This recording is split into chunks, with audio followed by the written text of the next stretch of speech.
Hey everybody, welcome to the Away from the Ring podcast. This is Gio. Just so you know, everything we talk about here is our own opinion and doesn't represent any organization or sponsor. Listener discretion is advised.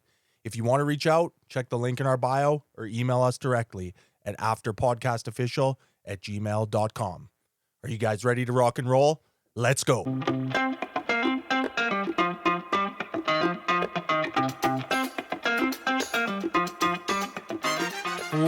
What's up, everybody? Welcome back. Episode 13, After Away from the Rink podcast. DJ McGrath here. Got my co-host, my brother, Giovanni Flaminio. G-Bones, how the hell are you, my brother? I'm doing okay, man. It's always a good day when we get back in studio. Yeah, crazy. You're saying episode 13. I was like, holy smokes, man. It's been a couple months since I came on board, and I've loved every minute of it, man. It's just great to be back on board here. Yeah, it's a good place to come and be vulnerable and talk about the real shit. And obviously, we're going to be talking about the real shit right now. Obviously, me and you had a conversation before. Obviously, it's not sunshine and rainbows every day. We don't have the easy route anymore, G, right? It's having those conversations man to man. And that's how I respect you. You pick up your phone and you make that phone call. And that's hats off to you. And obviously, this is why we started Away from the Rink. Yeah, it's nice hearing about guys' careers, the positive stuff, but it's away from the rink. What's going on in an athlete's anyone's mind, human's mind? And for now, right now, G, like, this is why we started this podcast. What's going on, brother? How you doing? And you might as well just chat about it. Yeah, well, with the good sometimes comes some struggle, and that is life nowadays, at least in my experience and most people's experience, right? But yeah, I had a really good weekend with a couple big events going on. Annual recovery convention in Saskatoon here, unbelievable turnout, tremendous message, helping the next suffering, and then had my hockey teams, my U15 team I coached this winter, our year-end wind-up. Unbelievable, dude. Was brought to tears by, like, the parents presented us, the coaches with gifts, like players were there, and just kind of one last hoorah, right, after a really tremendous championship season.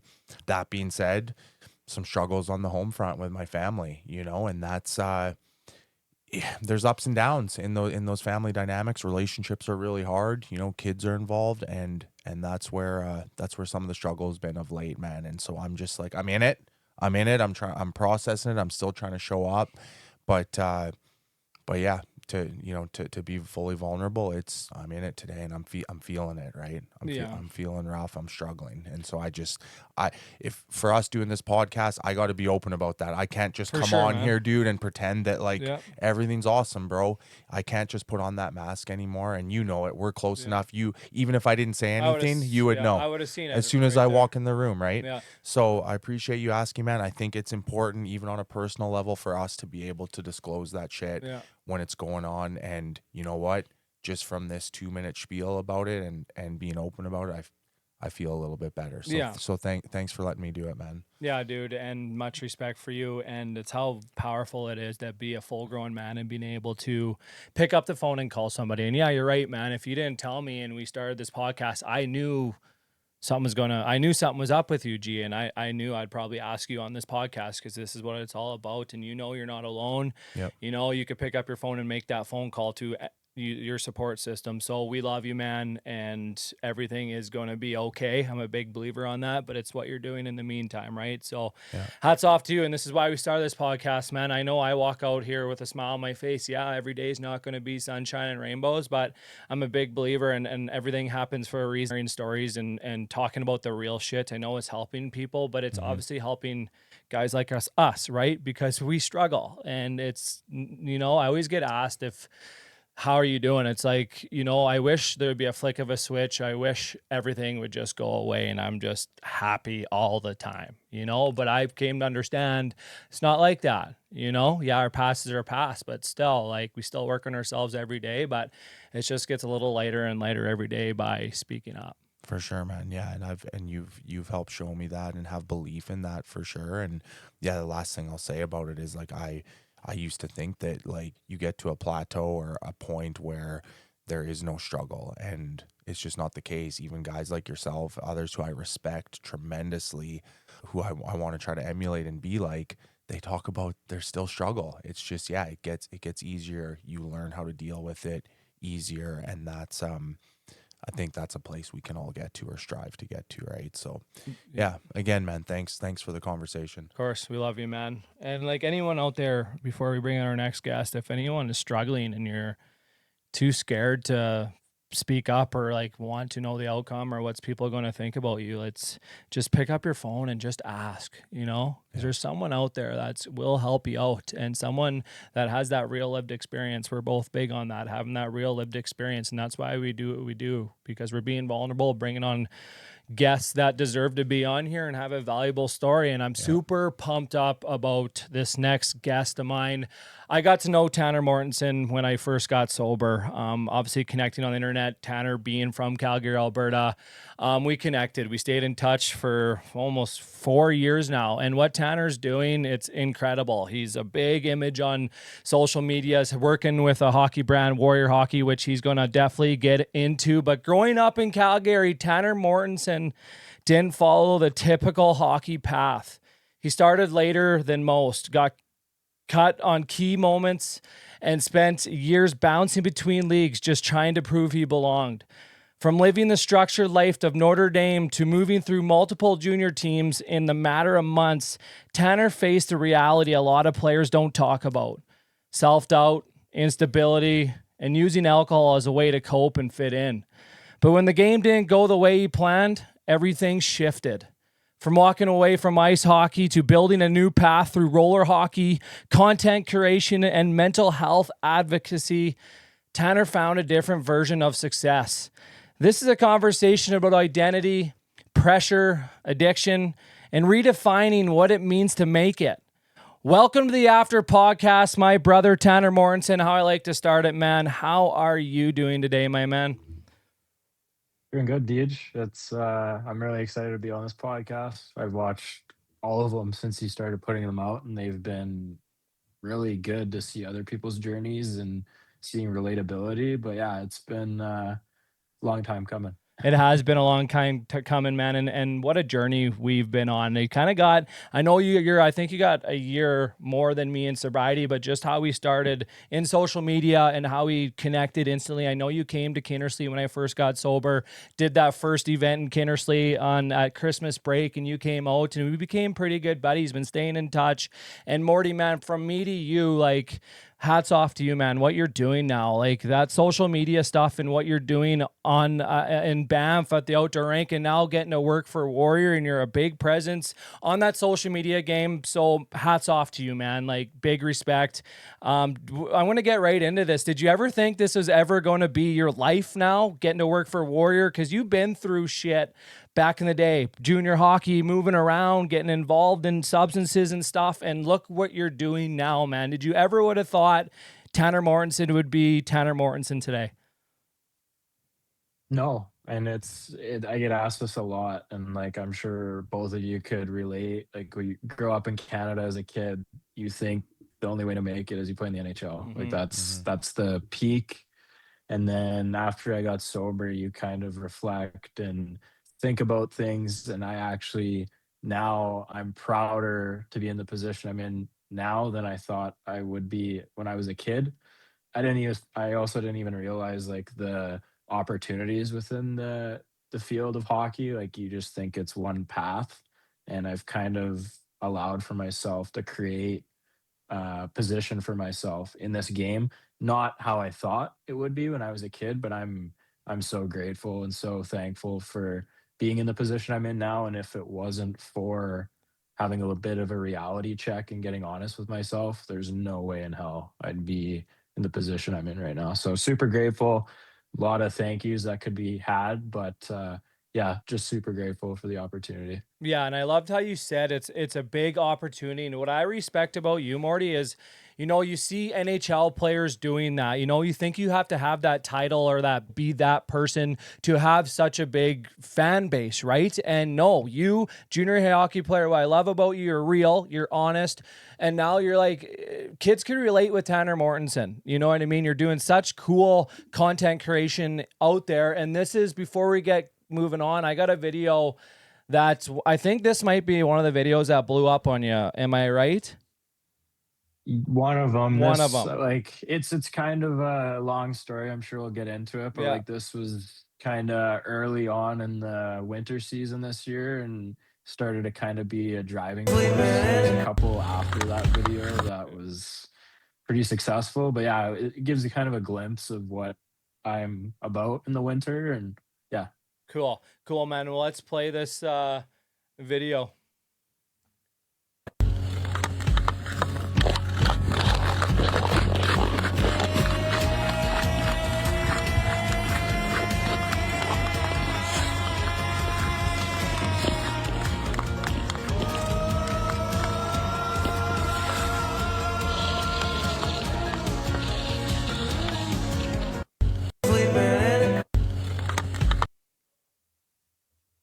That's awesome stuff, Tanner. And again, thanks for coming on, man. I've always wanted to do that. I just decided I am going to do that as early as next winter. Just probably hit you up for the best spot to do it in Alberta.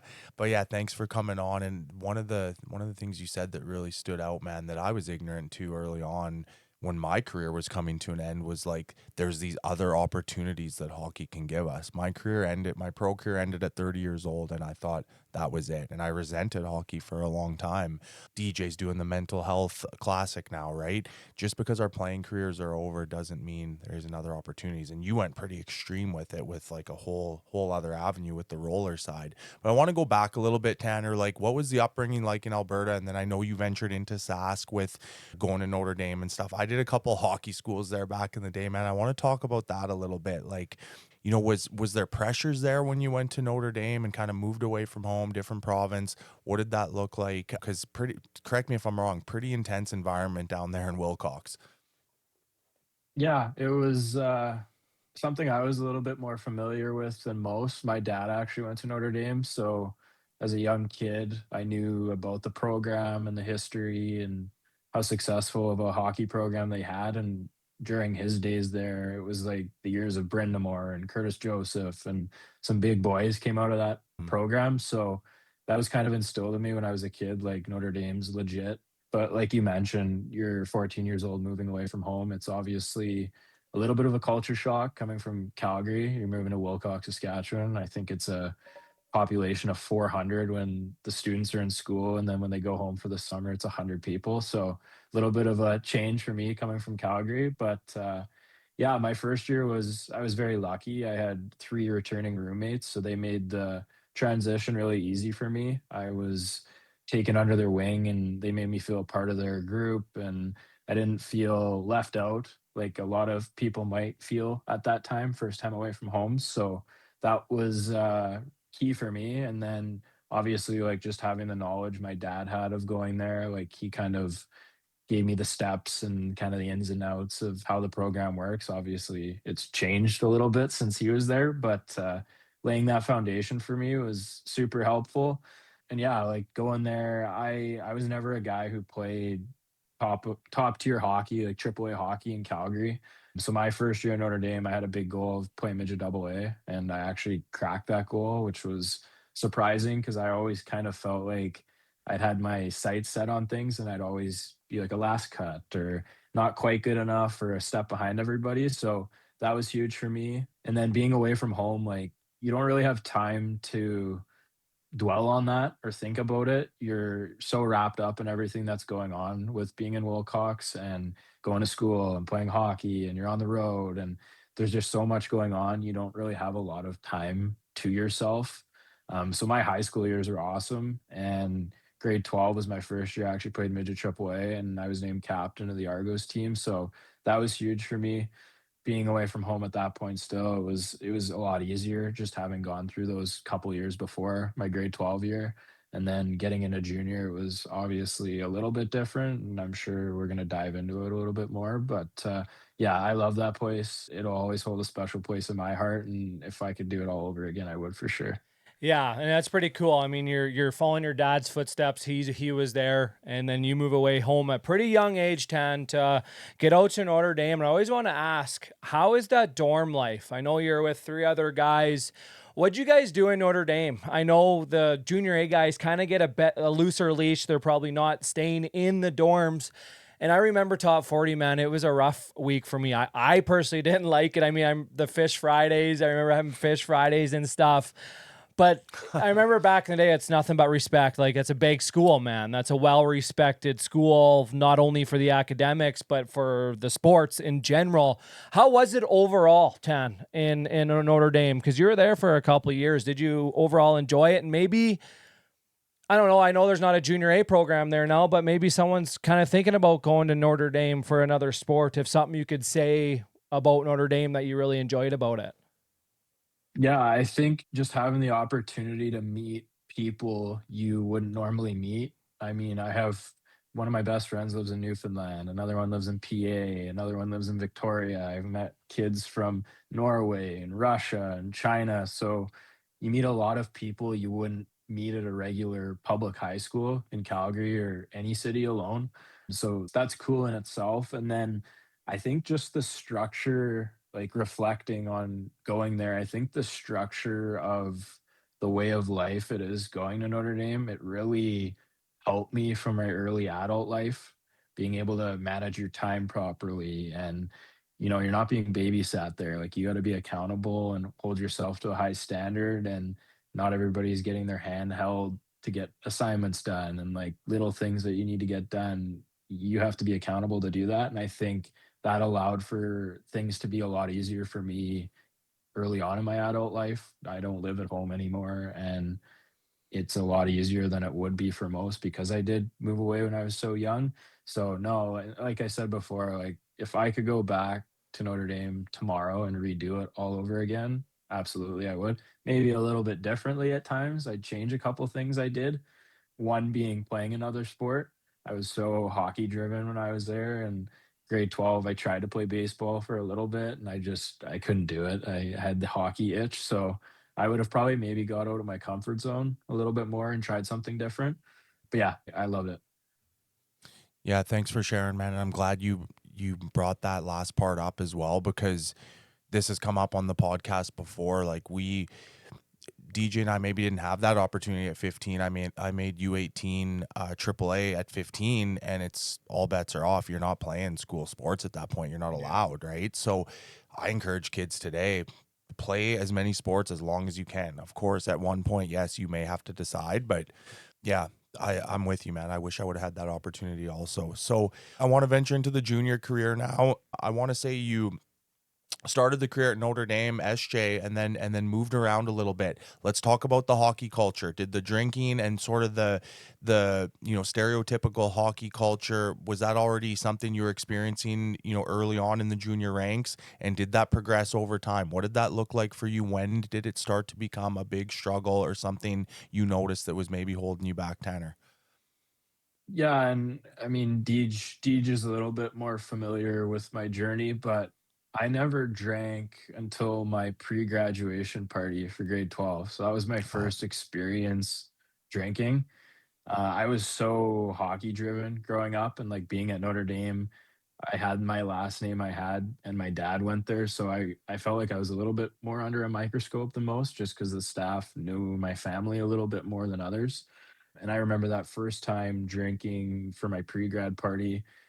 I was such a quiet, reserved guy. I had my crew and I didn't get out of my comfort zone and like talk to people. Like, I was comfortable and I was okay with that. And then going into my first year junior, I felt like I was a little bit looser and drinking and partying. And I eventually, like my first game at junior, actually were in Melfort, I blew my MCL. So I tore my MCL, my ACL, and that was the second knee injury I had in 2 seasons. So I kind of used it as a crutch at that time, and I didn't really realize it until later on in my junior career. Coming back from that, I started to lean on it again with the more injuries that came throughout that season. And then at one point, I thought maybe I had a problem, but I also wasn't willing to admit it to myself. So I just kind of accepted the fact that it was normal what I was doing. It was a part of the lifestyle of playing junior hockey.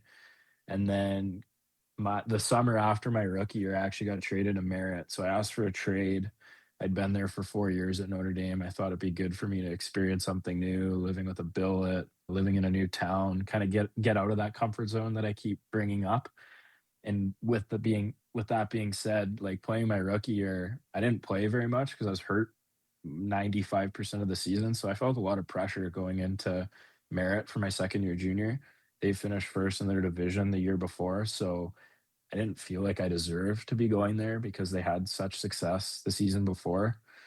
And I was actually locked in. Like I knew I had a lot to prove. I didn't play a lot my rookie year, so I had a lot of steps to make up for from missing my first year.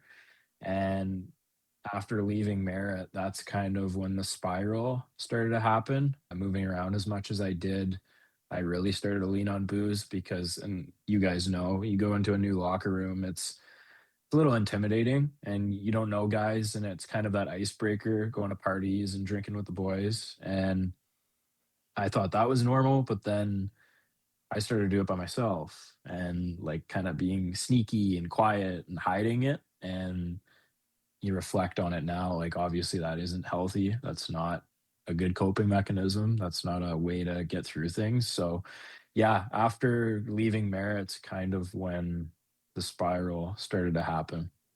Yeah, no, that's I loved how you said like that hockey culture, basically hockey lifestyle. And you're drinking or sorry, let's go back even Tanner. I much respect to you not drinking, in Notre Dame. I don't know if that's such a big thing. Obviously, in junior, it might be with the junior hockey guys in Notre Dame. I know you guys being in dorms and stuff, it's a lot more strict to drink and stuff. I don't know how alcohol could get in there, but I don't know how you guys did it. But getting out of there and you kind of said that hockey lifestyle and you switched towns, you switched dressing rooms. I could remember that, man, when I went into an Everett dressing room or went into a different dressing room. I always was so worried what other people are going to think.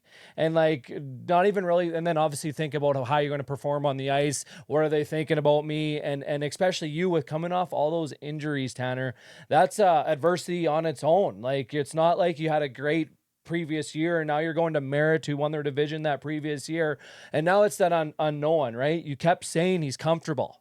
That's another big thing. You kept saying you're comfortable in Notre Dame, and now you're going to Merritt. Now it's different. Like you said, you're getting billeted now. You're so used to being comfortable staying in dorms, and now you got this whole thing, and now you're playing hockey coming off of an injury. Were you talking to anybody at that time, or were you using alcohol to kind of freeze those real feelings of how you're feeling in Merritt? Yeah, I mean, I'm very fortunate. I growing up in Calgary, one of my skill coaches in the summer is actually Bob Wilkie. So he runs a mental training company in the city called I Got Mine. And I leaned on Bob a little bit during high school, just with like goal setting and confidence. That was one thing I really struggled with in midget was confidence. So I leaned on him for that. And then I reached out to Bob a little bit during my rookie year with all the injuries happening. Probably should have taken it a little bit more seriously than I did. I kind of was doing it just for the sake of saying I did it, not actually retaining anything from doing it. So, yeah, I wish I took it a little bit more serious, like I said. And then going into Merritt, like I was locked in. Like I had probably the best summer I've had in a long, probably since midget, like my last year midget, going into my last year midget. So I didn't feel really the same as I did my rookie year. I felt really confident and in what I accomplished that summer, if that makes sense. I knew I did everything in my power to be the best version of myself on the ice. Circling back to off the ice, I probably should have taken off ice a little bit more seriously as far as like with my headspace and working on that. And then I kind of mentioned it before. It didn't really start until leaving Merritt and then going to Manitoba and then going to Nova Scotia. That's kind of when it started to take over and I started to lose track of everything and the love of the game. And we'll obviously get more into that. But yeah. Yeah, and again, thanks for sharing, man. I want to go back just a little bit because I think it's very important to touch on this. You brought up following in your father's footsteps to some degree, going to Notre Dame. I want to talk about the pressures there. I think it's very important in today's hockey with parents. Did you feel extreme pressure from your parents to reach a certain standard similar to your dad's and, teammates he had and just that school and that tradition? Was there pressure there? And then moving into your adult life, did you feel like you hadn't met those standards? And did that impact you one way or the other, Tanner? No, and it's crazy. I never felt pressure once from my mom and dad. My dad and I have had countless conversations when I was playing. If you're not loving it anymore, just tell me. Let me know because there's no point in doing it if you don't love it. And they made that very clear. But with that being said, my dad actually had a drinking problem. So when I was going through that stuff, I felt like if I went to him and told him what was going on, I'd be letting him down because he kind of told me stories about him and his experience and like what happened during his journey with drinking and then getting sober. And I felt I would kind of be like a backstab and like kind of a letdown feeling as a father when you had a problem yourself and your son's coming to you telling you what you warned him about could happen. Hockey side of things, never ever felt pressure. I think the most pressure I felt was just from myself. I held myself to such a high standard and I expected nothing less than great from myself. And I'd beat myself up a lot over mistakes and not making teams and getting cut and little things that I probably should have just let go. But yeah, parents are awesome and they made it very well known that I could come to them about anything. But we all know that it's not the most comfortable conversations going to them, tell them you're struggling. So that's what I would say is the biggest pressure is just myself. Yeah, and especially it's hard to talk to your parents, you know what I mean? And like you said, a very valuable point. Like your dad was once a drinker, and now it's very hard for you to say, "Hey, dad, like I got a drinking problem," and your dad's like taking all the blame. Like I could definitely relate, not with the drinking part, but like talking to mom and dad. I was so scared and so concerned about letting my mom and dad down because like they did everything. And I'm sure for Tanner too, and G, like they did a lot for us, man. Tan, I know that because you tell me about your mom and dad, like the countless road trips to, letting us do what I want. And that's huge that your mom and dad let you do, if you don't want to play, then take a step back. Like that is super important. So you're saying that when you got traded around those junior leagues, you went from, Nova Scotia, Manitoba and all that. When did the drinking really become a problem? Like you're like, okay, I need to, slow down. I got a problem. Like when did it really escalate for you, Tanner? I think there's two separate times where it was a little bit of a eye opener. First being in Nova Scotia. As a Western Canadian guy, you hear you're going to play in the Maritimes. That's where careers go to die. And reflecting on my grade 12 year, like I had all these aspirations and dreams, and now I'm in the Maritimes. I'm in my third league this season. Like my career's done. I didn't really think I could crawl back from being out there. No, The culture out, was this from people like telling you that, or you're hearing it from the hockey world? just the hockey world, like Fuck, as a it's just Western like, Canadian. right there. It's just like their like confidence is out the door. Right when you hear that, now you're going to that league. Like, fuck. Yeah, yeah, and I mean, like, it was right before the deadline. I hadn't heard from anybody, like, I talked to Notre Dame, they didn't have room, and then I had a buddy that was actually playing out there, him and his buddy from back home. He's like, "Come out, like, it's been fun." Like, I didn't wanna come either, but I came out, our owner's awesome.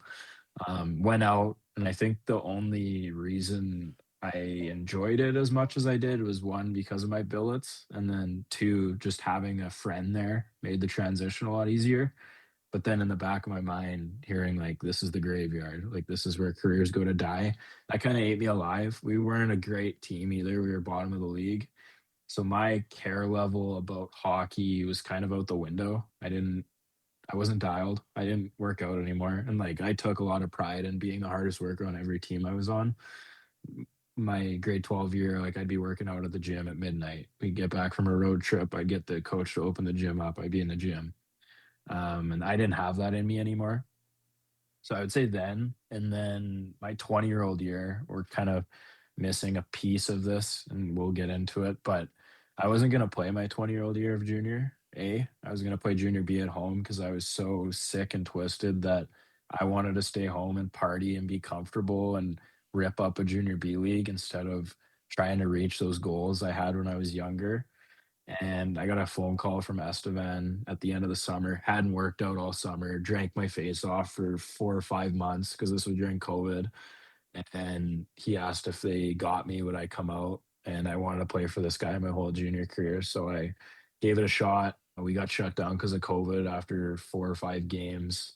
And then that's kind of when I started to lose control a little bit. I went through an identity crisis. You guys know how it is. You're a hockey player your whole life, and then all of a sudden the rug gets pulled out from underneath of you. Played my last game without even knowing it. My mom was there, actually got into a fight and scored, so that was pretty cool to reflect on that. But yeah, it was a tough time, and I didn't know what I wanted to do for school. I didn't know if I wanted to work. I didn't know if I wanted to keep pursuing this and keep getting beat up over time like I had been, as far as like mentally going through moves and not playing and hurt. And I didn't know if I had it in me anymore. And I decided the best thing for me was just go to school. I didn't really have a plan with why I wanted to go to school or what for, but I felt like it was the time I needed to be home because I hadn't been home since I was 14. So yeah, it was a tough transition. But yeah, those are probably the two big eye openers for me with the drinking. Yeah, again, thanks for sharing. I know speaking to these GMs and coaches around the junior ranks, it's the common response when you ask them what are the biggest struggles these young men are facing, and it's what you just stated, the identity crisis. These coaches, GMs, they know their players, they have relationships with them, and that's what they say. There's fear there, there's uncertainty, and I'm just glad you shared that, man, because you're living proof, not super far removed from that you can come out the other side and create something for yourself, right? But it's hard as a young man, a teenager, a kid, to recognize that in real time, right? So that's why I think it's so important we talk about this. But Tanner, how dark did it get, man? So you're in university now, and like, how dark did it get for you, and what was the biggest turning point where you were like, holy shit, I need to actually make a change here? And what did that look like, that point of your life? What did it look like for you? Yeah, I mean, at that time, I was so sick and twisted. I thought I had control over it. So I'd tell myself, like, "Hey, I'm not gonna go out this weekend." But then there'd be a birthday party, and then I'd drink 30 beers to make up for not going out the weekend before. So I just would do it all in one night. Like, I just make up for all that missed time. And I was in a really toxic relationship at the time, like terribly toxic, like fighting and the countless arguments and walking on eggshells. And I mean, no disrespect to her. I mean, I wasn't a pile of roses either by any means. I was a menace. So at that time it was dark. I going through the identity crisis. I didn't feel like I could tell anybody what was going on with me. I kind of had a little bit of an ego still, like that hockey ego, that I'm tough and I don't need to talk about my feelings. And I didn't the word vulnerability wasn't even in my vocabulary at that time. Like, I didn't even know what that meant. And yeah, I mean, I never thought of suicide or taking my own life, but I often wondered, like, what would it be like if I wasn't here anymore? Would people care about me? And like, it's unfortunate that it got to that point and I felt like that. Quit drinking. I mean, the whole telltale, or the turning point for me, was there was one night I was supposed to just go out for dinner. Ended up out all night, went back to a hotel room, my phone died, like absolute mess. It was, you go from dinner to being out all night. And like, this wasn't the first time something like this happened. Like, every time I went out, I tell myself, this isn't going to happen again. This isn't going to happen again. And then I just be wilder and wilder every single time. And I remember I got home at like 5 o'clock in the morning, 6 o'clock in the morning on a Monday, and my mom was in our basement at my parents' house, and I was stumbling my way to the bathroom, and she's like, the look on her face was just like, I can remember it still. Disappointment. And right then and there, I'm like, okay, I'm done. I can't do this anymore. And like, not even just, I'm such a people pleaser. It was more so for the people around me. And I seen how much it was affecting everybody else and the worry and the concern. I wanted to do it more for them than myself. And later on in my sobriety journey, I've realized it is for yourself. It's not for everybody else around you. That's a part of it. That's not the main part of it.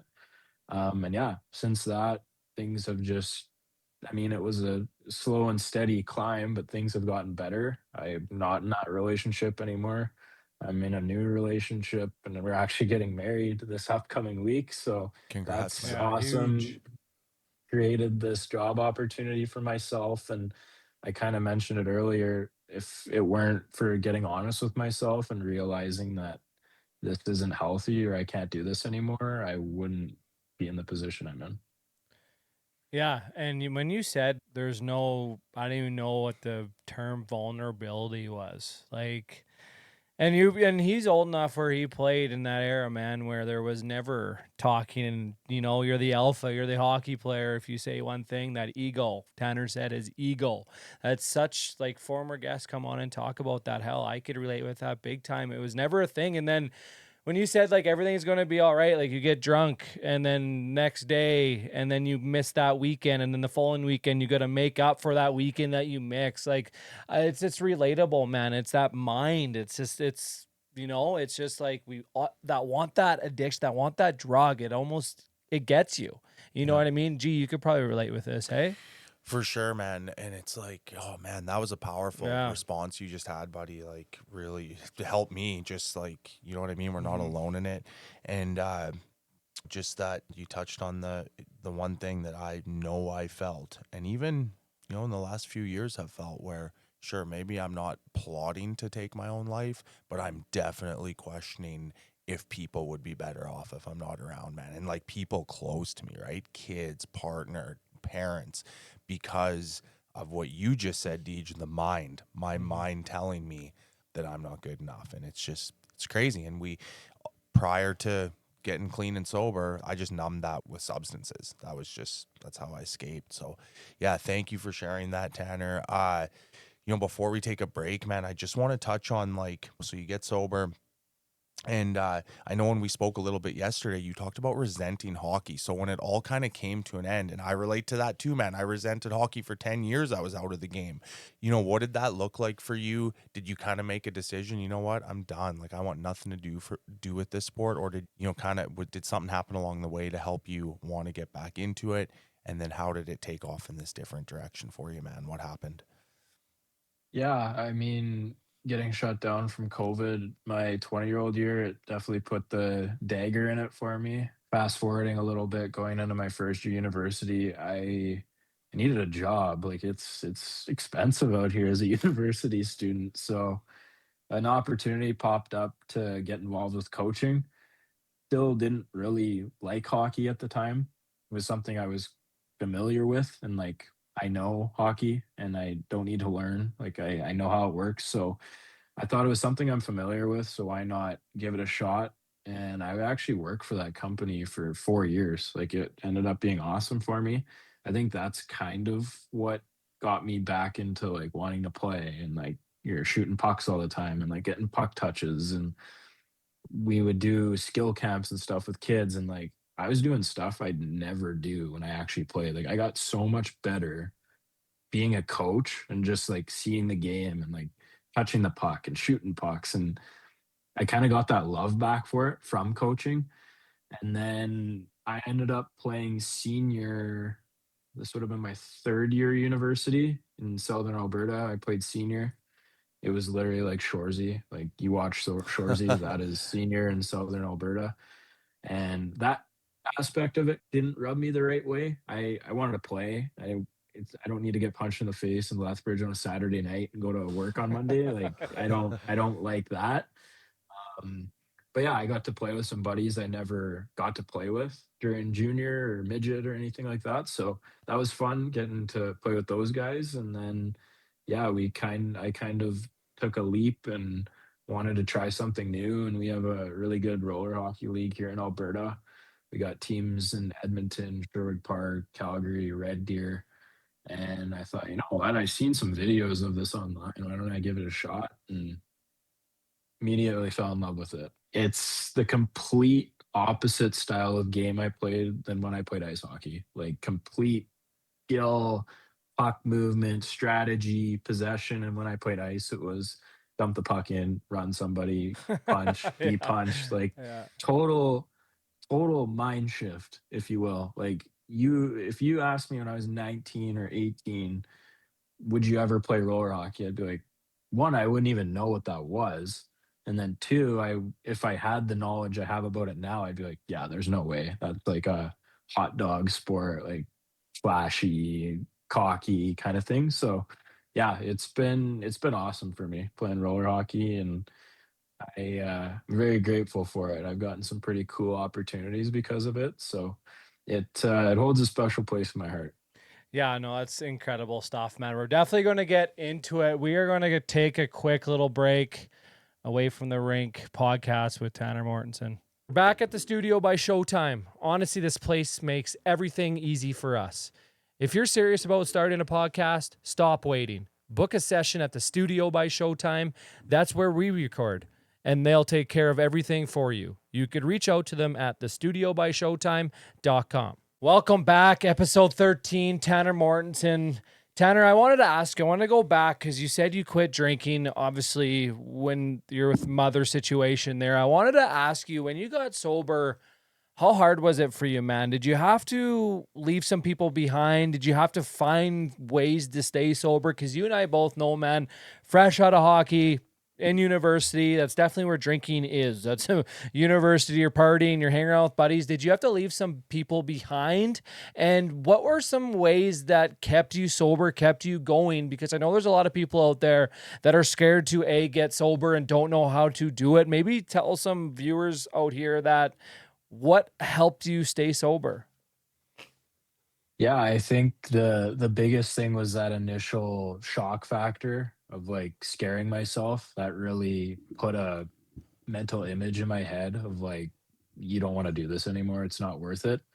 So that was a big thing. But then obviously being in university, it's similar to the hockey culture in a sense with the partying and drinking. And I was at the beginning of university in the mind frame of how are you going to meet people? Like how are you going to make friends if you don't drink? Because my situation was a little unique. Like I hadn't met anybody my age that doesn't drink based on having a problem. It was more so like a religious reason or whatever, anything but my situation essentially. So that was tough. But going through your journey, you realize that people in your life should be there for the right reasons. And the ones that aren't in my life anymore is also for a reason. It's because they weren't really there for the right intentions to begin with.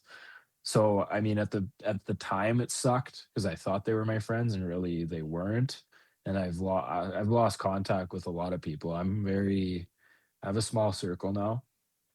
I have my close friends. I stick with them. We're like the wolf pack.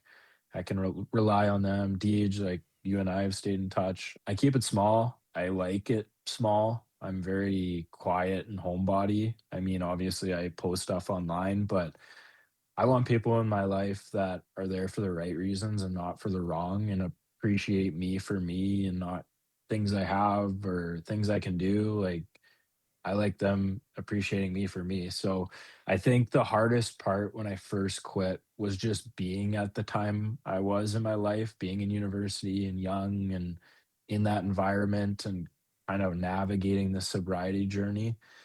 And then you kind of hit a point where you're like, I don't really care what people think of me anymore. Like that I don't drink. I don't care that I don't have very many friends. I'd rather have two quality friends than 100 quantity friends that don't mean anything to me. So I think that was the toughest part. But if I were to give any advice to people going through what I was going through, is you quickly realize who's in your life for the right reasons. And it took me a while to realize it and reflect on it. And if they're gonna take away or take off when you're doing something to better better yourself or to make yourself happy, they're probably not in your life for the right reasons. And I wouldn't take that to heart. I think it's a blessing in disguise. Said. Huge. So, obviously you're, mental health advocate yourself, Tanner, all three of us, right? It's a very, very important issue as well. That I didn't even really realize, I guess, the significance of it till after I got sober the first time. I just thought I was messed up from an addiction standpoint, right? So I want to, maybe touch on, like, to the people out there who don't have a problem with drinking, and can casually have a beer on the golf course, that type of stuff, but struggle with mental health, right? Because it's out there, it's everywhere, we know it. And especially with men, there's always going to be that stigma. We can't talk about it, or we're scared to talk about it. Are you struggling with that now? I can only assume to some degree you have some tough days, Tanner, like all of us. And how do you deal with that? What's the mental health side look for you today, brother? Yeah, I think I'm a lot more comfortable being in scenarios like that now. When I first quit, I wanted no part of like even being in a restaurant or a bar just because you go for wing night with your buddies, they have a couple beers. I didn't trust myself enough to be around that yet. So I struggled with that at the start. And even now, there's times where I often say I wish I was normal and could have one beer, but then deep down it's like I'd rather be in the situation I'm in now and like being able to address it and accept it and have forgiveness for myself for what I've done in the past and like realize that I don't need to impress anybody in these scenarios. Like our wedding, we're going to have alcohol at our wedding next week and I'm comfortable with that. And 5 years ago in August, I wouldn't be comfortable with that at all because I wouldn't trust myself. I'd probably be a bottle deep that night. So that was something that I struggled with at the beginning. And then back to your question, G, I think just finding people that you relate to is super helpful. For me, when I was first trying to address my issue with like my mental health and my drinking, I did a lot of online stuff because of COVID. So I experimented with different therapists and different groups and this and that because it was such a weird time. And I often found that the most success I had in talking to somebody was with somebody who understood my circumstances or have been in my shoes themselves. Obviously, there's some people who know more of the book side of things and how the brain works and like the scientific side of things, but there's also the people that have the experiences they've lived themselves and they can really relate in that sense. And then there's some people that have the best of both worlds. So I think on a personal level, it was a lot easier talking to somebody who has been through my experiences. And I still do that to this day. I talk to people who I can relate to. And that's what I found has been helpful. Huge, man. That's very, very important that you said that because I'm a big believer on that is talking to someone that's been through your shoes. And that's why it's so important to do what we're doing is getting our voice out there. I know when I first started sharing my story, Morty, and that's kind of when I started chatting with you, no one was really doing it at that time. Hey, like there was a couple of people out there, a couple of athletes, and I don't know if I would have continued doing it if I didn't have guys like you, because it was kind of like, it was so like, this is 4 years ago, man. And there was, minimal work of that. 4 years later, I know it's getting better, but these athletes need it. These athletes need former athletes that's been through stuff that's vulnerable enough that they could reach out to. Yes, it's good to have counseling. Yes, it's good to have therapists, people with school stuff, but I think it's a lot more comfortable for, especially nowadays, for these athletes to go to somebody that has that lived experience. Maybe it was an athlete that's been through stuff, now is vulnerable, that these kids could go with, right, G?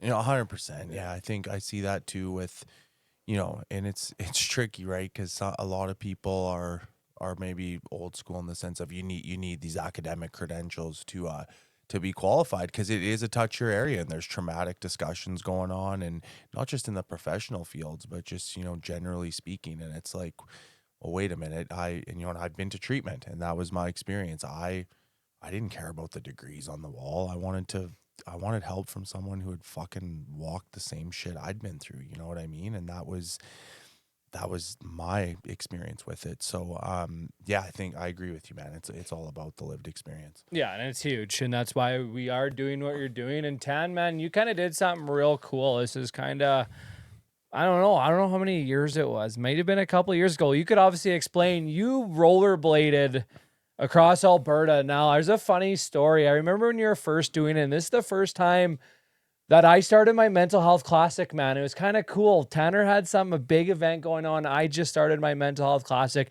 Tan, man, I already remember us making daily phone calls saying, fuck, I can't do this. How am I going to do this? How am I going to get sponsors? How am I going to go that back and forth? But now looking back, man, like that's both of us stepping out of our comfort zone, wanting to give back. But I think we leaned on each other on doing those things and made it successful. Like, talk about that, man, because you raised money. Obviously, get into this. You raised money and you rollerbladed across Alberta. Talk us through that. Talk about why you did that. How was it? And the aftermath of it. Because I think that's super cool, giving back and rollerblading across fucking Alberta, man. I remember those phone calls first Yeah. off. Yeah. I was at a point, like, obviously posting content online, you can only do so much, like putting your voice out there. And I wanted to do something for a bigger purpose than myself. And I thought, why don't I try and do some sort of fundraiser? Didn't know exactly what it looked like, no really path or idea. Then I thought about it and I'm like, well, why don't I rollerblade? Like I can skate, I know how to skate. So initially my plan was I'm going to do this fundraiser for the Canadian Mental Health Association Calgary chapter. And my initial plan was to rollerblade from Calgary to Banff and back. That was my plan. I'm greedy in a very, very positive way. I'm very greedy and like have high expectations for myself. So I put it out there. If I hit a certain benchmark of fundraising by a certain date, I'll go across the whole province. That's what I mean by greedy. Yeah. So I think 3 days after announcing that, we hit it. And I'm like, oh boy, buckle up. We're doing it. And like I was nervous, like hadn't really worked out since I played. Little bit, like on and off here and there. I've never done something like this before. Like I've never done a marathon. I've never done Ironman, any of that stuff. So this was like a whole new world for me. And like I remember talking to Deej and saying like, I don't know how I'm gonna accomplish this, like getting sponsors and mapping this out and like planning for all scenarios because so many things could happen weather-wise. Maybe something happens with my skates. Like there's so many things that go into this and it was overwhelming, like trying to market it and get sponsors and plan it out and get fundraising and also train on top of this because I actually have to do the thing. I can't just do all the behind the scenes stuff. So Jaden, my soon to be wife in 4 days, like she was awesome. I can't thank her enough. She was a trooper following me behind in the car starting at the BC border. We did BC border to Dead Man's Flats in 1 day, which was about 100 kilometers. Next day, we went Dead Man's Flats to Calgary, which is about an hour drive. It was a long skate, obviously. Calgary, I couldn't go directly across Calgary just because of the way the roads are structured. So I had to do a big U. So I did the edge of Calgary to Chestermere. Following day, I did Chestermere to Bassano. Day after that, I did Bassano to Medicine Hat, which was 150 kilometers in 1 day of skating, Holy shit, dude. plus all the days prior to that. And then the final day was Medicine Hat to the Saskatchewan border, and we raised just shy of $7,000 for the Canadian Mental Health Association. It was a big task. I've been asked if I'd ever do something like that again. Not sure. I would definitely help with the structure side of things because I would want to be dialed in physically. But yeah, it was crazy. Like that day we did 150 kilometers. Jaden had to carry me to the bathroom because I couldn't walk anymore. My hips were messed up. My calves look like a cyclist, like a marathon cyclist, like Tour de France. My legs were shredded. Yeah, something I'm very proud of. It's something out of my comfort zone, like we said before. And if it wasn't for Jaden or guys like Deej and people close to me in my life, I wouldn't have been able to do it. And then obviously, people supporting the cause really pushed me when I had those days where I'm like, holy fuck, I don't know if I can keep going. Like, if Yeah. I get back in the car to rest one more time, I'm not getting back up. And then you got to remember, like, there's people putting a lot into you and like believe in you and are backing you, and there's people looking up to you. And funny story, quick, before we move on here, we got to Strathmore.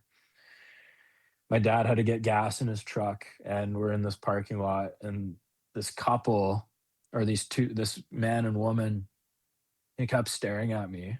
And I had this big banner on the back of the truck, and there's like a QR code to the fundraiser to donate. They kept staring. I'm like, I think they're gonna come over here. And they're like, "Are you that guy rollerblading across Alberta?"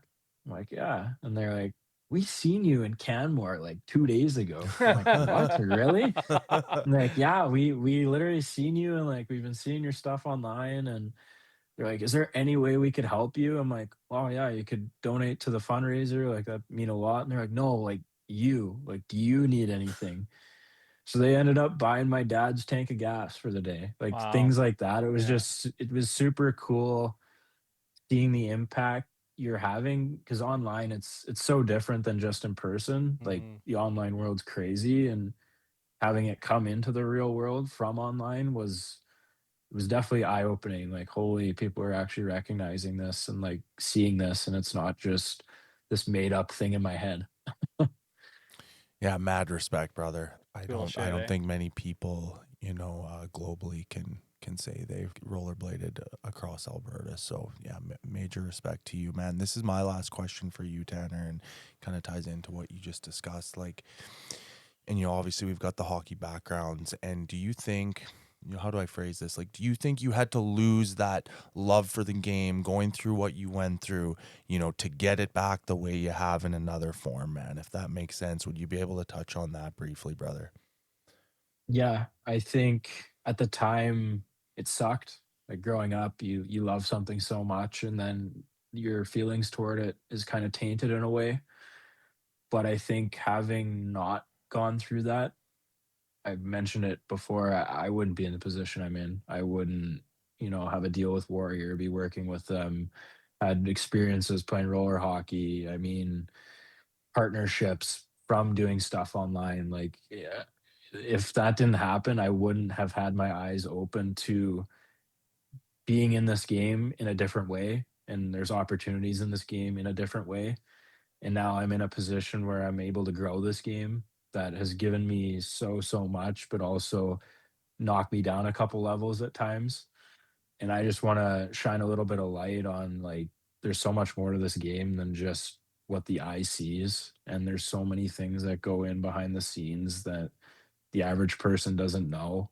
If I were to tell my younger self, 15 years old, like, this is what you'd be doing, I wouldn't even understand what that meant, being on this side of things. So, I mean, it's definitely something I'm grateful for happening. Obviously, there's a lot of things that happen along the journey that I wouldn't wish upon anybody, but having gone through that, I wouldn't have what I have now. Yeah, that's major respect, Tan, and you're doing all the right things, man. I think you're a living person right now that you did go through all that shit. And now you took that negative and into a positive. Now you're giving back, and you did all these cool things, and now you got such cool social media. You're working with Warrior, like that is super cool, man. I wanted to ask, I know you said about your that 15-year-old self, but I love asking our guests this question because it's so powerful, and a lot of information that now, that everything is going to be okay. Take me back to like 18, 19, 20-year-old Tanner. You could say you're still playing that junior hockey, you're sitting in your room, you're drinking every day repetitively, doing that stuff, and you're at your all-time low. You said something about suicide thoughts. Like that is very, very hard, especially for a young adult, man. And like you said, we were too scared to speak up. You didn't want that, let that ego go and everything. What is something that you could sit in that room and see young Tanner sitting there struggling, and you could just stare at them and say that one thing that you know now, what would it be?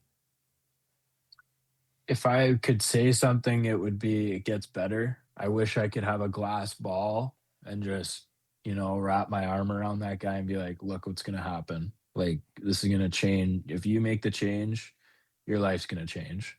When you're going through it, obviously, it's so hard to look so far into the future.